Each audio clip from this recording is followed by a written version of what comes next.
Yes, today we're studying your palms to find out where your creative talents really lie. Maybe you're a poet and you don't know it. Well, if so, here on the show is our man in the know, palmist Robin Lown. You're fired. Oh, that's dreadful. Yeah, it's not a very well hidden, very well hidden talent, actually. So, what do you look at first of all then to find out if you are creative at all? Well, a lot of it depends upon the makeup of the person, obviously. It's genetic as well as environment. It's the nature-nurture argument, as psychologists would say. How you're brought up, what potentials have you got genetically? Well, if we look at the board very quickly, just to recap, we go back to basics. If you have a square-shaped palm, it's active and physical. If you've got a longer palm, you're more applied mind. In other words, you're a bit more laid back and indoors. Other people are physical, active, and outdoors. If your fingers are long, you're going to take time. If they're short, you're going to be a lot quicker. So there's one window to look through. But if we look at the palm particularly, there are certain strong indicators that you can pick out. It's fairly straightforward, actually. If the logic goes right, and we can just point here, this person hears their feelings, and it's the way their mind activates. So we're talking about more to do with mind, and this is the headline we talked about last week. And if it's nice and straight, a person is logical, and generally, probably quite creative with logic. In other words, they talk you through things easily. Somebody with a line running down here is more creative. So there are two indicators. There are others. Just looking at ours, I'm nothing like that at all. They're all over the place. Well, let's go back again to basic. Can I put your hand just in front of the screen here so viewers can see? Remember the pockets we talked about, energy pockets. This is creative, this part here. You can tug that bit here and get a mount. It's called a mount.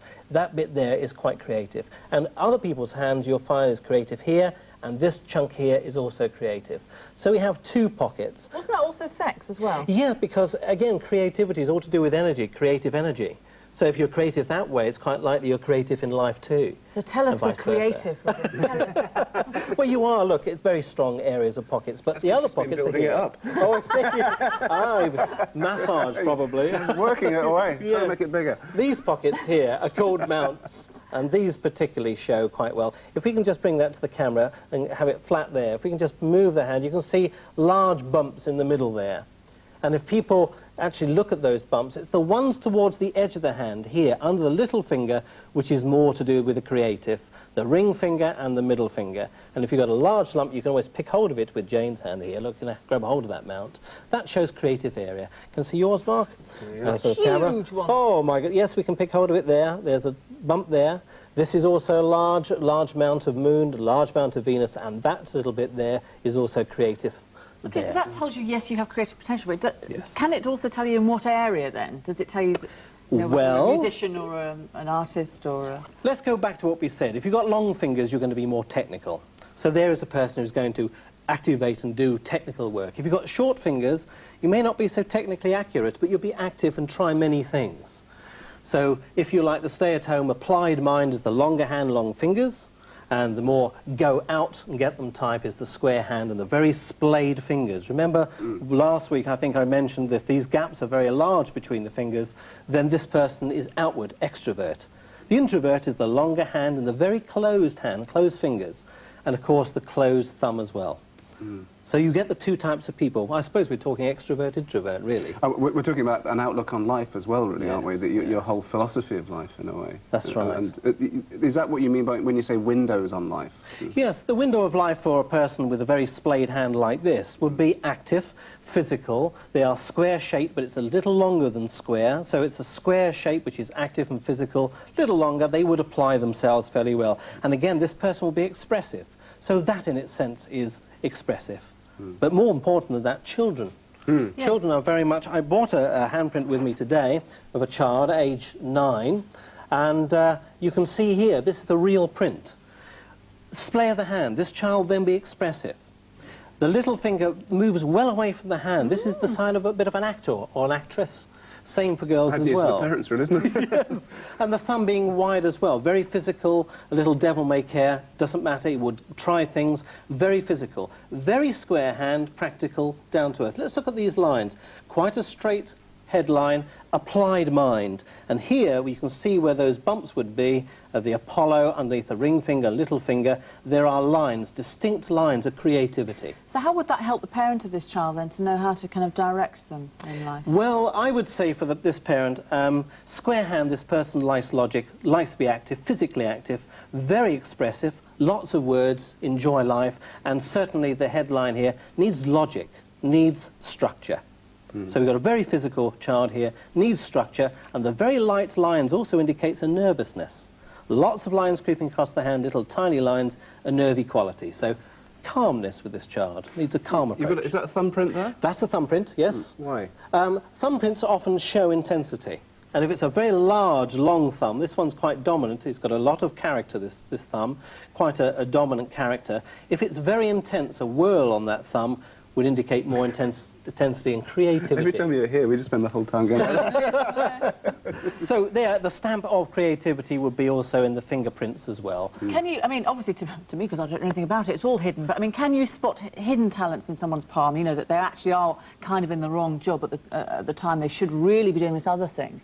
Yes, quite often what happens is that you get a very expressive hand with these expressive pockets, and it's all gone very tight.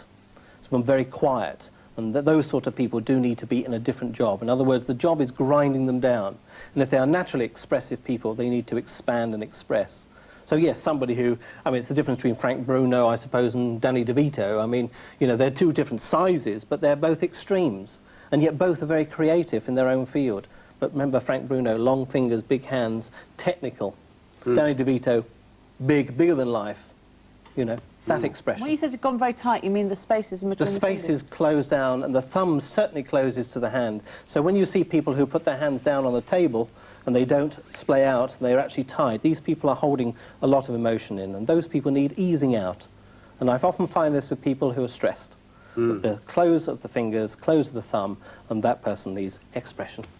What about weaknesses? I mean, can you spot kind of weaknesses in someone's creative urges? Well, it depends how you look at weakness. For some people, a weakness can be a strength. It can be made into strengths. If this child had a weakness, I would say its weakness at the present time, by the lines, are its nervousness. So it's not these lines running across here from the thumb. Lots of them indicate activity of the mind trying to make decisions. So this is a nervy quality. So yes, the weakness of this child is probably its nervousness to express. Probably can't quite do it because they fear. So take away that fear, and this person will actually bubble up and express and actually be larger than life. Before we leave the child's hand, I mean, how early can you really start looking at is it a baby's hand you can look at, or? Well, the hands do grow. I mean, you know, the hands do change with time. It's a bit like a world map. It changes with time. Really? The lines actually change? Yes. Well, of course, it depends on the nature and the nurture of the child. So it's environment and activities it undergoes. So. But from early on, you can look at it and you can have an idea of what kind of be the kid's going to have. You can from a child when they're probably even from early age, from 2 years old onwards, I should think. Can you be really specific, though, about, you know, you're talking about people's creativity, about their jobs. Can you actually tell this person's probably a gardener, but they should really be an artist? Right. Well, you can have a creative gardener, can't you? Well, true. In a sense. So it's all relative. It literally, the square hand would be there for a gardener. There are types. You would have shorter fingers, action. So therefore, that's what they're about. But creativity actually will show in areas of their hand that they are beginning to move on from there. Fingertips, for instance, which I've mentioned here. Here the square is the down-to-earth, here's the expressive, and here's the person who actually looks deep into their subject. Let's have another look at those again, actually, down in the... A square finger and fingernail, down-to-earth. The wide, splayed, expressive, this is more creative, and the longer fingers are penetrating. So, penetrating mind. You wouldn't find a gardener with this. Well, no, get dirt under his nails, didn't you? Exactly. Brilliant. Thanks very much. That's excellent. Well, you can all go away and look at your hands. After the break,